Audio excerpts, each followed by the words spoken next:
邱阿贵，我们是县法院的，今天对你提审，你所有的事情要老实交代，不得隐瞒。听清楚了没有？听到了。你为什么要杀你男人？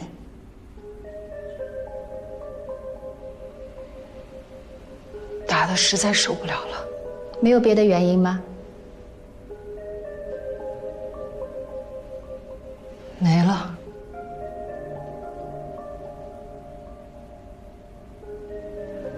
政府，我杀了人，我该死。政府判我死刑吧，只求政府照顾好我3个可怜的娃儿就行。邱阿贵，你犯了罪，你受到什么样的刑罚，这是法律说了算的。但是你态度要老实，你要交代全部事实，不得隐瞒。我再问你一遍，你杀了黄连仓就是因为他打你，没有别的原因吗？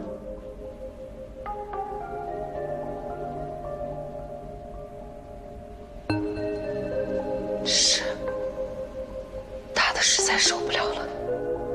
邱阿贵，你就说出来吧，你不要再隐瞒了。小夏，我们都已经知道。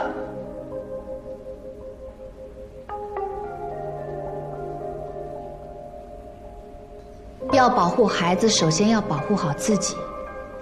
对自己有利的情况一定要如实交代，这样我们才能帮你争取一条生路。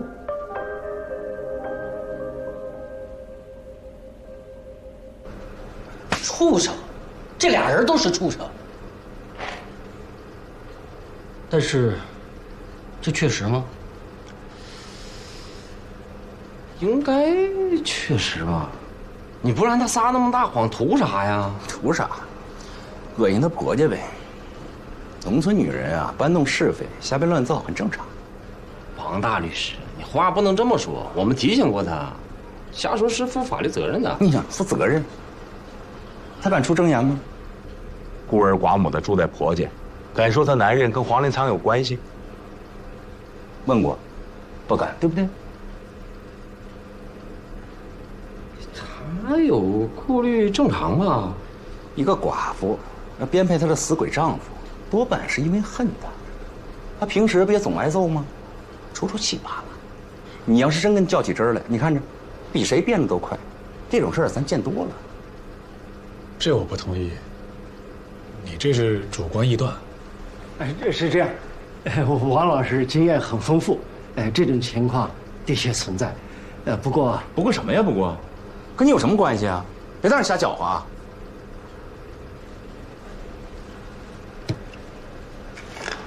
我主观，按照你们就不主观不臆断。邱阿贵的男人赌博，赌输了让自己的亲闺女陪别的男人睡觉来还债。现在2个男人都死了，离不离奇？巧不巧合？死无对证啊！全凭那寡妇一张嘴，还不敢出证言。邱阿贵本人自己还不提。那你要是审判员，你信吗？所以说，你杀了黄连仓，就是因为他打你，没有别的原因。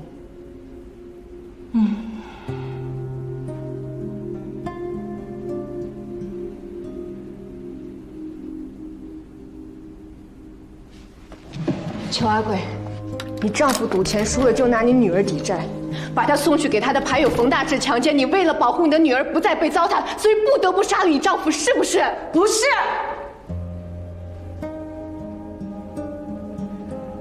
你怎么到现在还不知道保护你自己呢？邱阿贵，你想一想，如果你死了，谁还来保护你的女儿呢？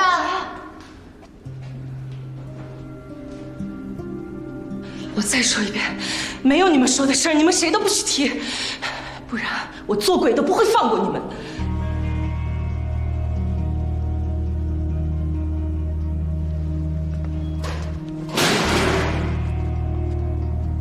夏英姐，你知道你自己是什么身份吗？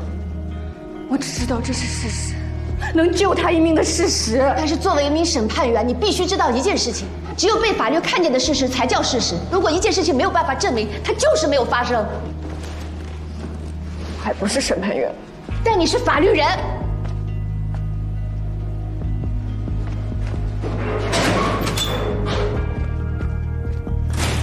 咱们退一万步讲，如果可证实的话，那么邱阿贵的杀人虽然够不上正当防卫，但是从道义上是存在正当性的。法律虽然不至于鼓励，但是应该谅解。他这是重大从轻情节。哎呀，都退一万步讲了，还有什么可聊的呀？就这样吧，啊，我们还忙着。哎呀，这案子吧，确实难。不过要是翻案了呢？要是翻案了，您可就是名垂青史了，是不是？要不这样，我跟上头说说，换你来，你名垂青史，没准能登报呢。那你说呗，那你就跟上面说呗，你告诉明明。走吧，走吧，走吧。法律顾问，今儿。不好意思啊，可能我们真来错了，打扰了。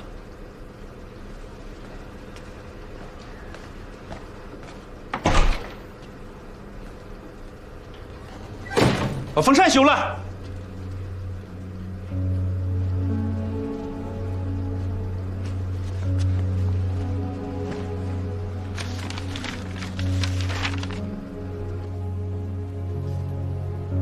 要不，咱们法院退卷，让检察院再做一个补充侦查，行不行，哥？补充侦查？侦查什么呀？啊？现在啊，唯一的证人，这就是他女儿。可这孩子还没成年呢，你希望公安局、检察院去问问这孩子，你爸爸有没有把你送给别的男人睡觉？啊？你希望这孩子的证词出现在法庭上吗？我告诉你，这样的话，那后果很可能是邱阿贵命也没保住，这孩子的名声也没保住。这是邱阿贵希望看到的吗？那他不白死了吗？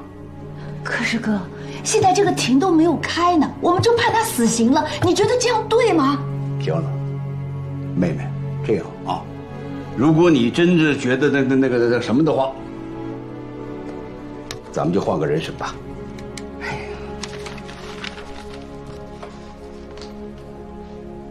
这有区别。那怎么的？现在这个形势，要不就当我把着你的手判的，我来当这个王八蛋，这你好受点了吧？哥，我就是觉得这个邱阿贵，他完全有理由活下去啊！院长不表态，哼，他考虑最多的不是法律，而是社会稳定，是县政府来的电话，还有他自己的乌纱帽。那律师呢？也不乐观。要是律师可以在法庭上把这些事情都说出来，应该也可以吧？哎呀，他本人要是坚决不认呐，玉皇大帝来了都没辙。要不找他女儿？咱们还是内部消化一下吧。反正现在不能什么都不干。咱俩再去给李湘紧扣。他可以，我觉得这个人还是有正义感的。那我们去找找检察院，查清真相本来就是他们的责任。可是咱们不认识检察院的人啊。管他呢，咱们直接杀过去，反正就在楼上。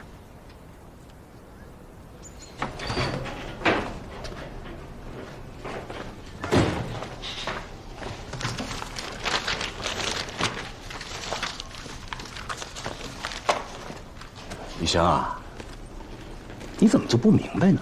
人家是大学生，来实习的，用不了多久拍拍屁股回北京了。你知道这个案子现在外面什么情况？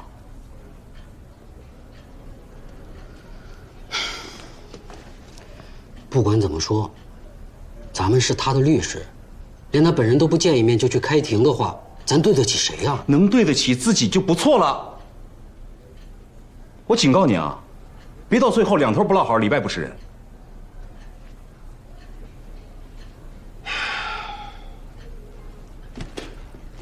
会见邱阿贵，您跟不跟我去？不去，我去。我去打点开水。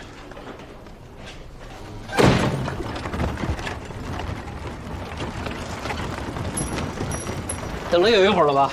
走吧，去找邱阿贵。走。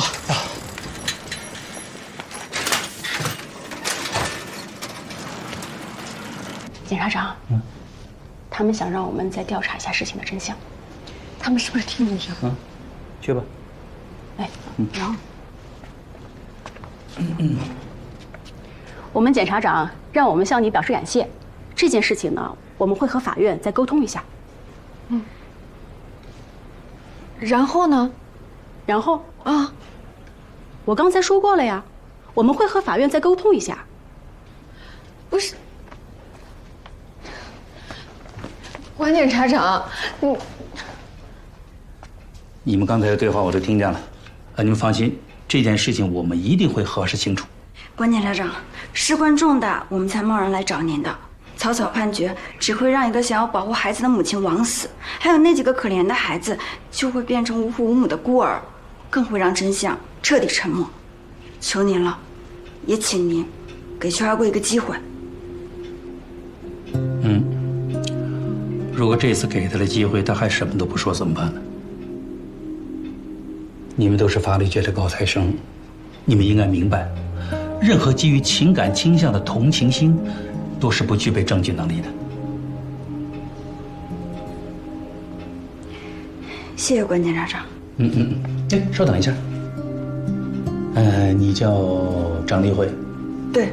啊，哎呀，其实，在你们这波学生当中啊，我对你还有陈一中印象很深，既有同情心又有原则性。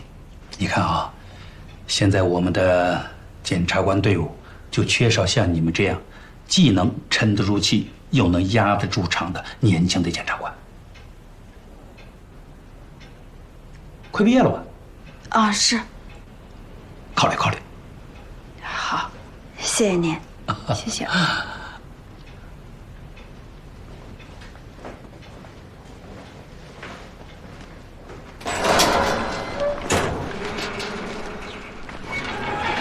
怎么样，邱阿贵承认吗？极力否认，而且还不许我在法庭上提，说提了，做鬼也不会放过。哎，就算没这个情节，他长期遭受虐待，这总是事实啊！你从这个角度好好为他辩护，会有帮助吗？小陆啊，你是在教我怎么做律师吗？不，我俩没那意思，他也是着急。哎呀，我肯定会全力以赴的，但是从目前的情况看，死刑是板上钉钉的，更何况这案子现在影响这么大，她婆家咬得也很死。那还有别的办法吗？没办法，这世界就是这样的，不是所有的事情都有办法。我当律师这几年，感受最深的就俩字儿：无奈。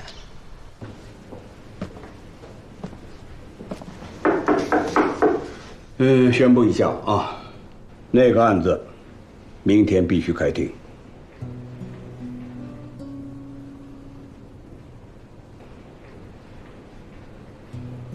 又去提审过了，邱阿贵坚决否认。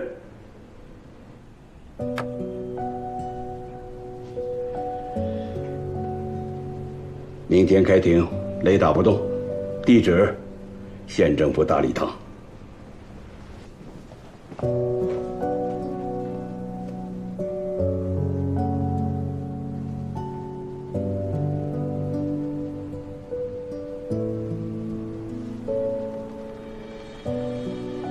师傅，别叫我师傅，我不配。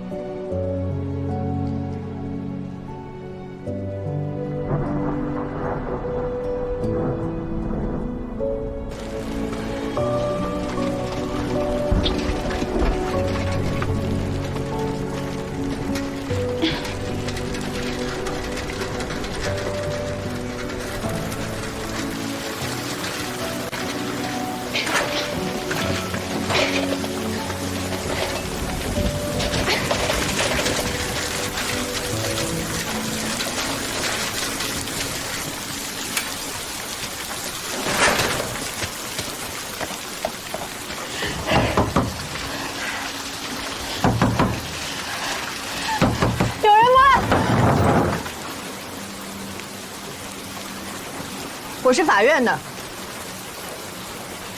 我记得你，你啥事儿？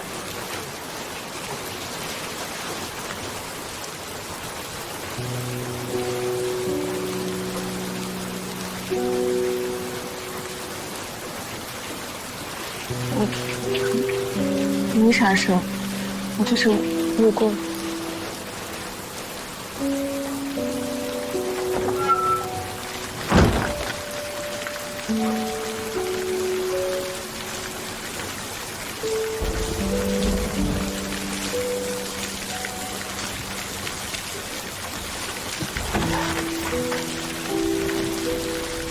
雨太大了，进来躲会儿吧。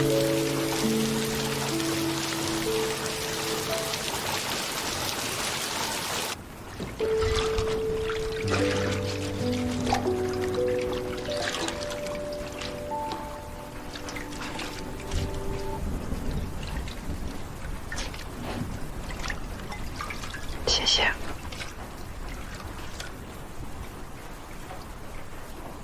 你几岁了？我14岁。夏同志，你要是有啥话就现在说，明天就开庭了，来不及了。虽说女人都是苦里熬出来的，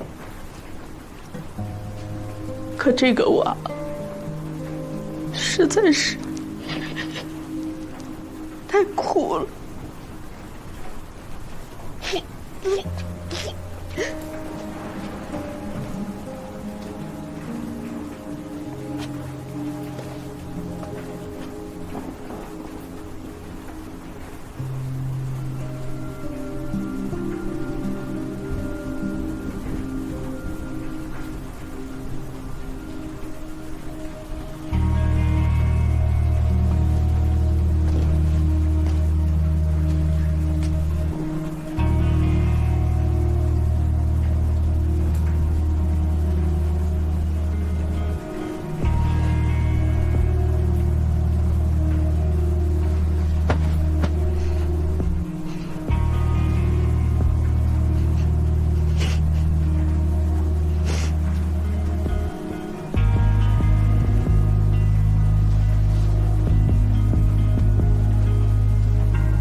你们知道吗？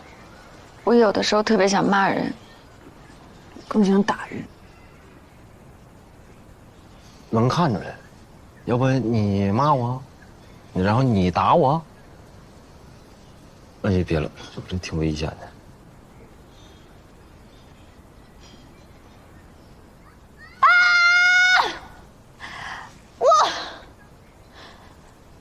我骂不出来。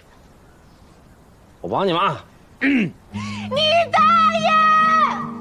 你大爷！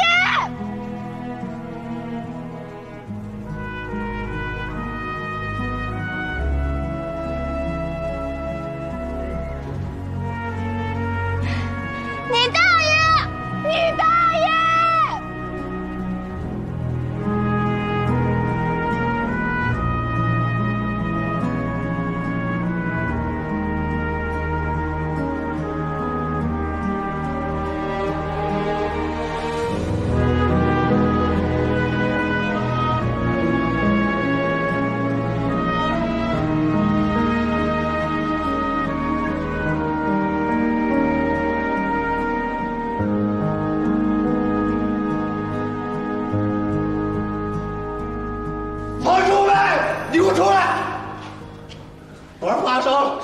当妈的不管，让我管啊！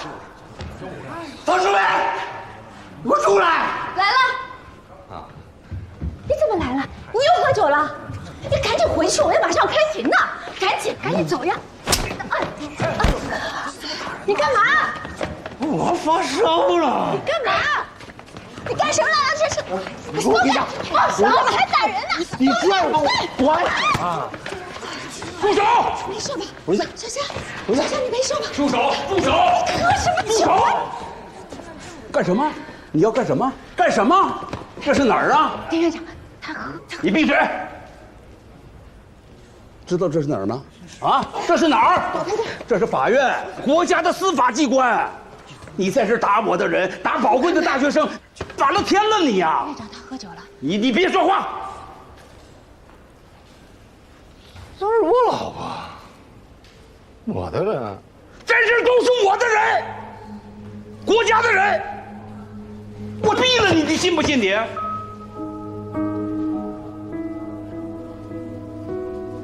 赶紧回去吧，快点。快去吧，开庭了。你赶紧回去啊！快去吧！怎么的？没看够吗？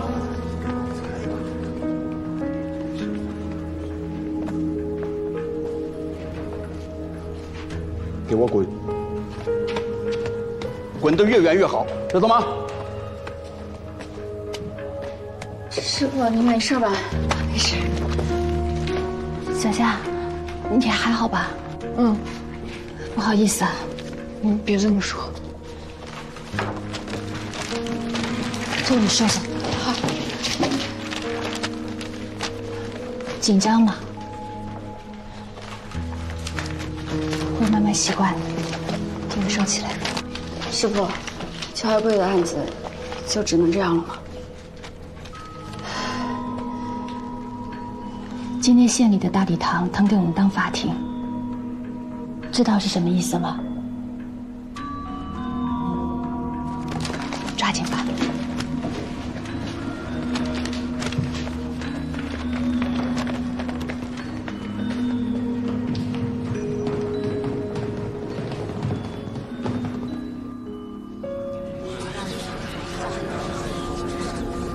起立。你跟夏英杰看着不对呢，师徒俩不能干起来了吧？夏英杰不能搂吧？坐下。南峪县人民检察院诉邱阿贵故意杀人案现在开庭，带被告人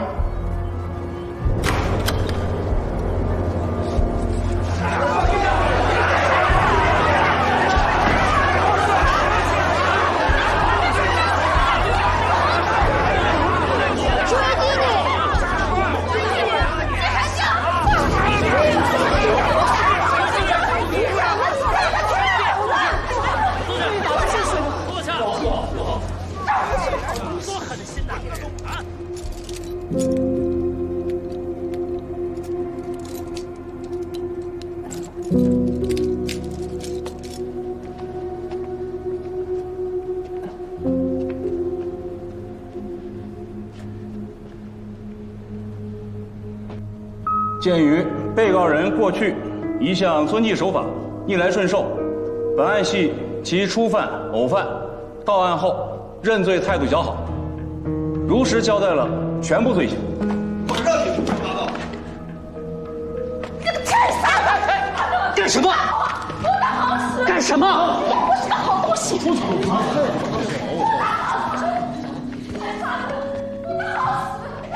恳望法庭看在其还有3个未成年子女需要抚养的份上，希望能够从轻处理。哎，干什么？注意训练啊！送过去。我不擦，我不擦，这下你解恨了吧？这王法善行啊，有点爷们样。这些东西怎么带进来的？谁扰乱法庭秩序，我就请谁出去，听到没有？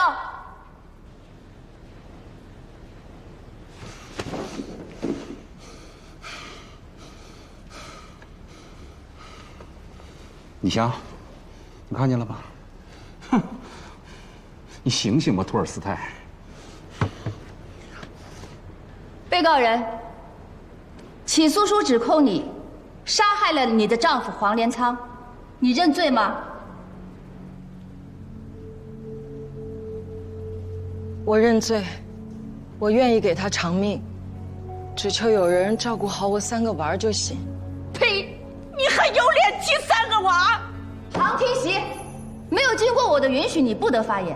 我给你一次警告啊！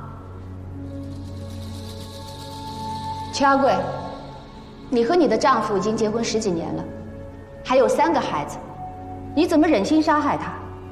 你的动机是什么？我说你是不是有意的啊？你想问出啥来？是不是想给他打埋伏？第2次警告。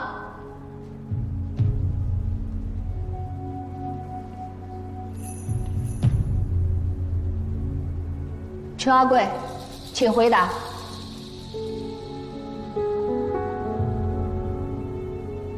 他打我，每天打，高兴了打，不高兴也打，喝多了打，输钱了也打。不但打我，还打孩子，打得我和孩子见着他就哆嗦。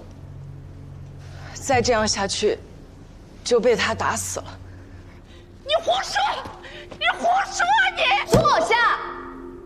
你再扰乱法庭秩序，我就把你请出去，你听到没有？最后一次警告。被告人邱阿贵，你说你男人打你，有什么证据吗？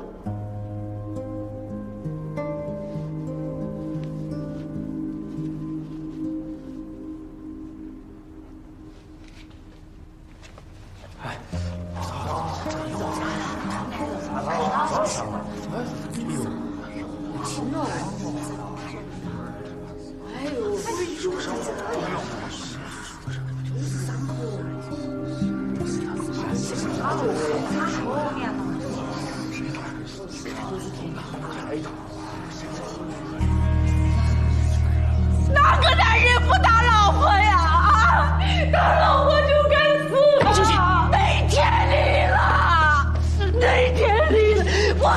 我不说了，不说。等一下，我念你是被害人的家属，我再让你一次，下次绝不姑息。听明白没有？我问你，听明白没有？听明白了。说好。被告人邱阿贵，你男人打你，除了身上的疤痕，还有别的证据吗？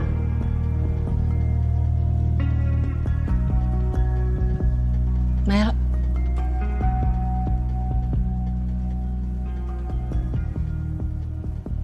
辩护人，你有被告人遭受丈夫虐待的证据吗？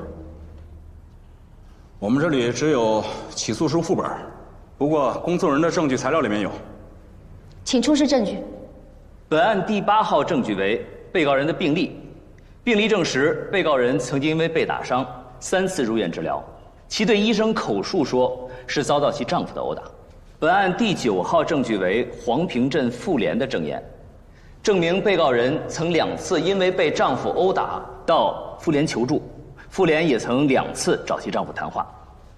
本案第10号证据为被害人黄连仓在上梁村村委会写下的3份保证书，都承认殴打过被告人，并保证过永不再犯。被告人、辩护人，对这几份证据，你们认可不认可？我们认可。被告人，你被丈夫虐待，报过警吗？没有。为什么？我找过村里，也找过妇联，每找一回，他回头打得更厉害。我害怕。你杀害他的时候，他处于什么状态？他又喝醉了酒，睡着了。他要不睡着，我也没办法杀他。我根本不是他的对手。他200多斤，我还不到100斤。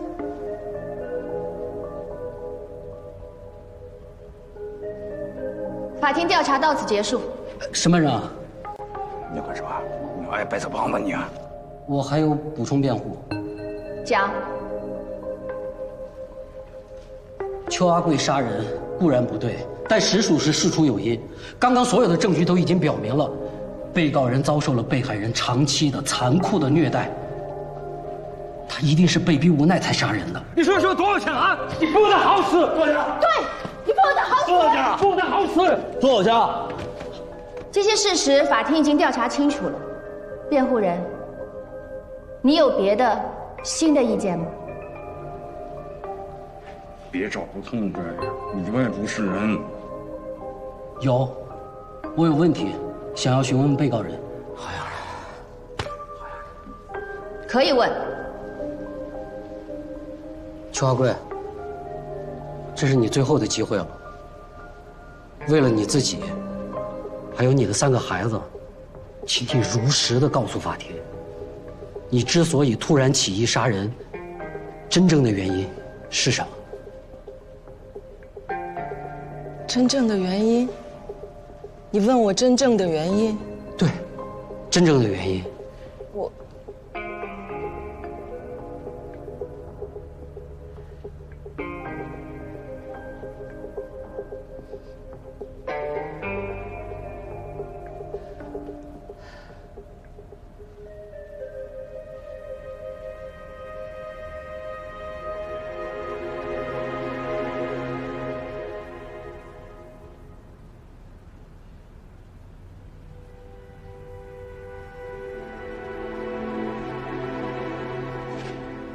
别忘了，只有你活着，你才能保护你的孩子。你哪怕是在监狱里边服刑，只要你活着，他们才有念想和安慰。真正的原因就是他打我，我受不了了，没别的。谢谢李律师，谢谢审判长。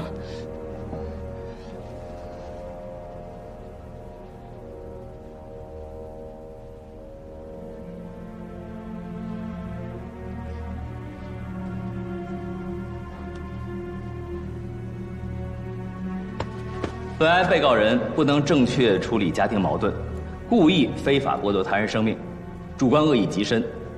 公诉人对被告人长期遭受虐待深表同情，但同时认为，这并不能成为被告人获得轻判的理由，故此，公诉人坚决要求依法判处被告人死刑。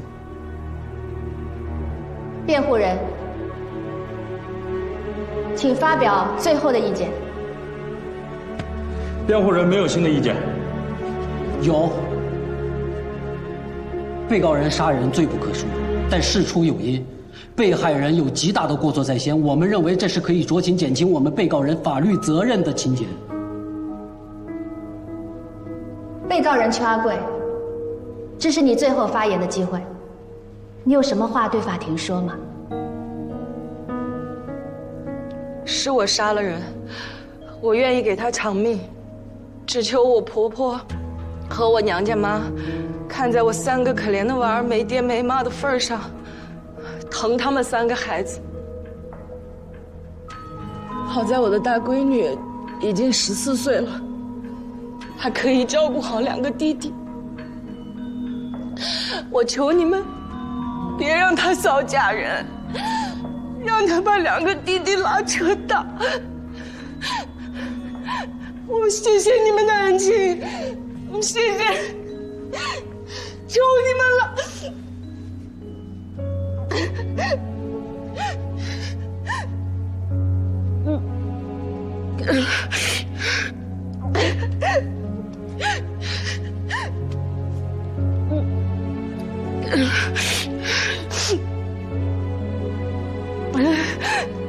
法庭审理到此结束，本案将择期宣判，把被告人押下去。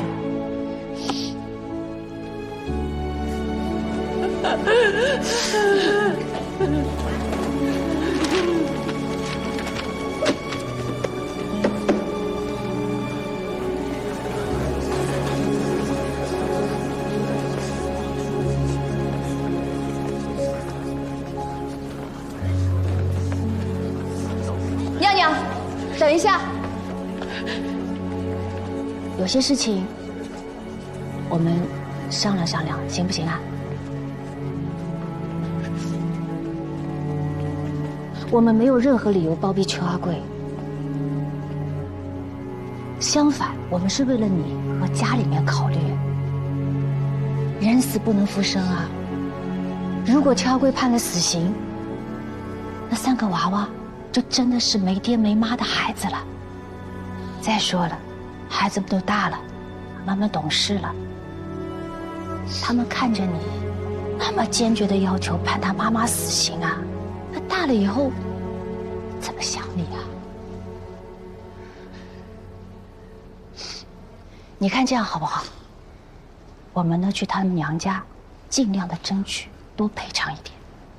你呢出一份谅解书，留他一条命。就算判一个死缓、无期徒刑，一辈子待在监狱里面，只要这个妈妈活着，孩子们就有个念想啊。你说呢？我谢谢你，这么为我们家着想。主要都是为了3个孩子嘛，是不是啊？孩子可怜呢。任班长，你要不让他死，我就去死，死在你们法院门口。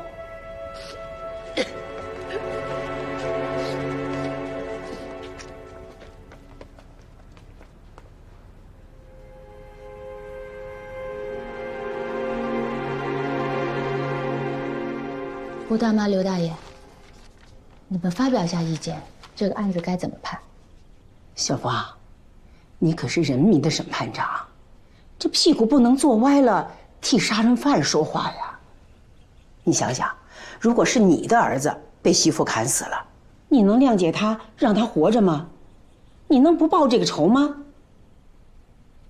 我实话跟你说，我儿子呀，他也打媳妇，在南隅打媳妇的男人有的是，我也是挨打挨过来的呀。当然，这打人他纵然是不对，但咱们可以教育，你不能就因为这些家庭矛盾就把男人都杀了，那是以后得出多少惨案呐！胡大妈，你也是妇女，你怎么能说这种话呢？刘大爷，您发表一下意见。小芳，你原谅我，邱阿贵的事让我想起了我妈了。我妈也是被我爸打了一辈子，后来她50多岁就上吊了。我先表个态，我赞成留邱阿贵一条命。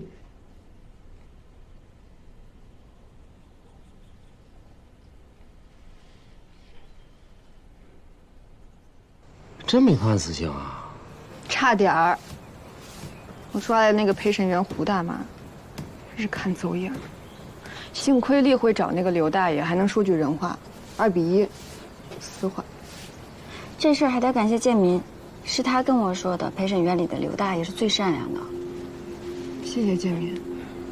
先别感谢，这事儿也没那么乐观。这案子最终还是要上审委会的。你们想想现在的形势吧。所以你觉得邱阿贵还是难逃一死？我没这么说。